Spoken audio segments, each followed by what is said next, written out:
ஒரு குறிப்பிட்ட தொகையானது 10% தனி வட்டி வீதம் 5 ஆண்டுகளுக்கு ரூ 10,050 கிடைக்கிறது எனில் அசல் எவ்வளவுன்னு கேட்கறாங்க. இந்த சம் டிஎன்பிஎஸ்சி எக்ஸாம்ல 2022-23 கேட்டிருக்காங்க. இங்க rate of interest 10%, number of years 5 years, amount அதாவது பிரின்சிபல் பிளஸ் இன்ட்ரெஸ்ட் ரெண்டும் சேர்ந்து ஃபைனலா கிடைக்கக்கூடிய அமௌண்ட் 10,050 ரூபா. அப்ப பிரின்சிபல் அசல் எவ்வளவுன்னு கேட்டிருக்காங்க. ஸோ இந்த தனி வட்டியில இந்த மாடல்ல சம் கேட்டாங்களா, நம்ம பேசிக்கா ஒரு 100 ரூபா எடுத்துக்குவோம். அதுக்கு 10% வட்டி, டைம் பார்த்தோம்னா 5 வருஷம் டிவைடட் பை 100 கேன்சல் பண்ணோமா 10 × 5 = 50. அதாவது 100 ரூபாய்க்கு இங்க எவ்வளவு கிடைக்குது 150 ரூபா. அதாவது இது பார்த்தோம்னா பிரின்சிபல் பிளஸ் இன்ட்ரெஸ்ட், அசல் பிளஸ் வட்டி ரெண்டும் சேர்ந்தது அந்த 150 ரூபா.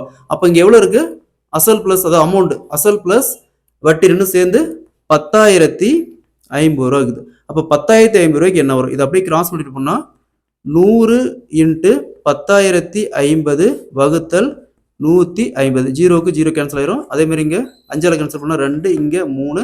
அகைன் இதை கேன்சல் பண்ணோமா 6,700 ரூபா வரும். ஸோ அப்போ அசல் பார்த்தோம்னா 6,700 ரூபாய்.